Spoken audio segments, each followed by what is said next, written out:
सज्जन उसी शरीर का आदर करते हैं जिसे भगवान श्री राम से प्रेम हो। इसी स्नेहवश रुद्रदेह त्याग कर हनुमान ने वानर का शरीर धारण कर लिया। भगवान शंकर और श्री राम जी में अनन्य प्रेम है। जब जब भगवान पृथ्वी पर अवतरित होते हैं तब तब भोले भंडारी भी अपने आराध्य के मनमोहिनी लीला के दर्शन के लिए पृथ्वी पर अवतरित हो जाते हैं। भगवान शंकर एक अंश से अपने आराध्य श्री राम की लीला में सहयोग करते हैं और दूसरे रूप में उनकी लीलाओं को देखकर मन ही मन प्रसन्न होते हैं। दोस्तों, आखिर ऐसा क्या हुआ था कि भगवान शंकर जी को मदारी बनना पड़ा और वे किस कारण से मदारी बने थे? इन सवालों के जवाब सनातनी टेल्स चैनल की इस वीडियो में विस्तार से जानेंगे। वीडियो को ध्यान से अंत तक जरूर देखिएगा और दोस्तों एक लाइक इस वीडियो को जरूर कर लीजिए। शिवभक्त रावण की एक भूल से रुद्र बने थे हनुमान जी। एक बार कैलाश पर्वत पर भगवान शंकर ने पार्वती जी से कहा, जिनके नामों को मैं रात दिन रटता रहता हूँ वे ही मेरे प्रभु अवतार धारण करके संसार में आ रहे हैं। सभी देवता उनके साथ अवतार ग्रहण कर उनकी सेवा करना चाहते हैं, तब मैं ही उनसे क्यों वंचित रहूं? मैं भी वहीं चलूं, उनकी सेवा करके अपने युगों की लालसा पूरी करूं। सती जी ने कुछ सोचकर कहा, भगवान का अवतार रावण को मारने के लिए हो रहा है और रावण आपका अनन्य भक्त है। उसने अपने सिरों को काटकर आपको अर्पित किया है। ऐसी स्थिति में आप उसे मारने के लिए उस कार्य में आप कैसे सहयोग कर सकते हैं? भगवान शंकर ने हंसते हुए कहा, जैसे रावण ने मेरी भक्ति की है वैसे ही उसने मेरे एक अंश की अवहेलना भी की है। मैं 11 स्वरूपों अर्थात 11 रुद्र में रहता हूँ। जब उसने अपने 10 सिर अर्पित कर मेरी पूजा की थी तब उसने मेरे एक अंश को पूजा किए बिना ही छोड़ दिया था।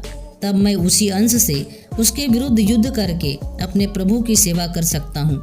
मैंने वायु देवता के द्वारा अंजना के गर्भ से अवतार लेने का निश्चय किया है। इस प्रकार 11वें रुद्र ही हनुमान जी के रूप में अवतरित हुए। भगवान सदाशिव ने केवल सती के ही शरीर का त्याग नहीं किया बल्कि भगवान श्री राम की सेवा के लिए स्वयं के शरीर का भी त्याग कर दिया। वानर रूप हनुमान बनकर भगवान शंकर ने श्री राम जी व उनके परिवार की ऐसी सेवा की आज भी कर रहे हैं और अनंत काल तक करते रहेंगे कि सभी को अपना ऋणी बना लिया। जब भगवान श्री राम ने दशरथ नंदन के रूप में कौशल्या के अंग में जन्म लिया तो अयोध्या के जन जन में नित नूतन उत्साह छा गया।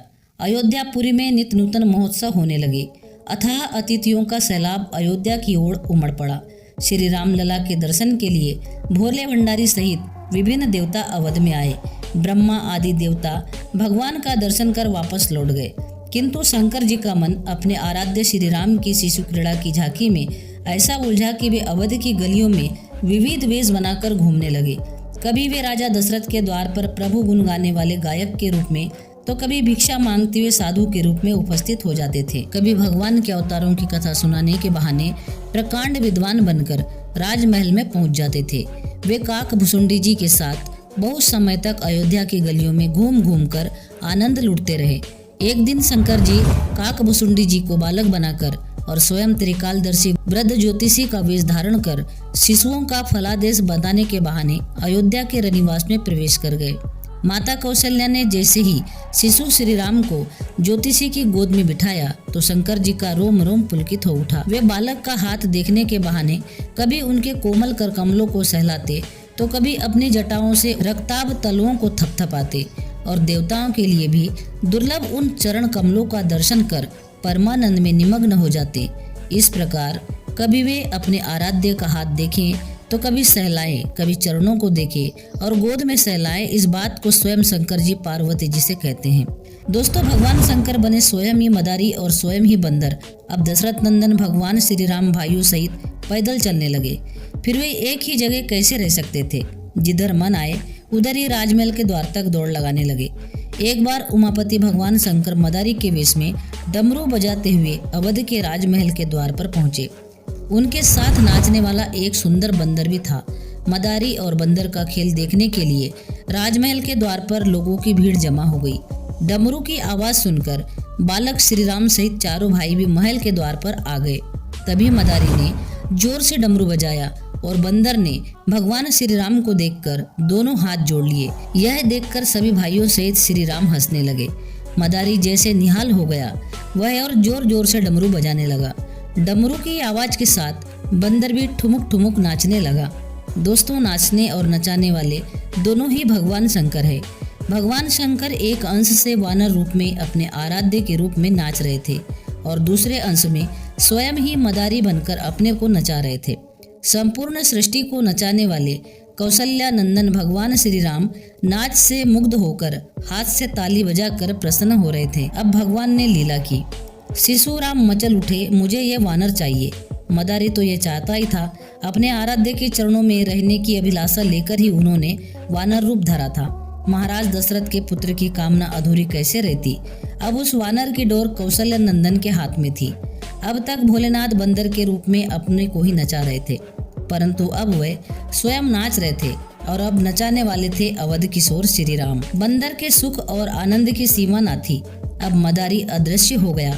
शायद अपनी समाधि अवस्था में अपने आराध्य का दर्शन करने के लिए कैलाश पर्वत चला गया था। हनुमान जी को अपने स्वामी के समीप रहने का अवसर मिल गया। अब ये भगवान श्री राम को जैसे सुख मिले और उनका मनोरंजन हो वही करते थे। इस प्रकार कई वर्ष क्षण में ही बीत गए। एक दिन महर्षि विश्वामित्र श्री राम को वन में ले जाने के लिए आए। तब श्री राम ने हनुमान जी को एकांत में ले जाकर कहा, मेरे अंतरंग सखा हनुमान, मेरे पृथ्वी पे अवतरित होने का प्रमुख कार्य अब शुरू होने वाला है। अब मैं रावण का वध कर धरती पर धर्म की स्थापना करूंगा। मुझे इस कार्य में तुम्हारी सहायता चाहिए होगी। अतः तुम ऋषिमुख पर्वत पर जाकर सुग्रीव से मित्रता कर लो। कुछ ही दिनों में मैं वहां आऊंगा। वहां तुम मुझसे सुग्रीव की मित्रता करवाकर वानर भालुओं के साथ मेरे अवतार कार्य में सहायता करना। हनुमान जी अपने आराध्य से दूर नहीं होना चाहते थे, किंतु प्रभु की आज्ञा का पालन करने के लिए भरे मन से ऋषिमुख पर्वत पर चले गए।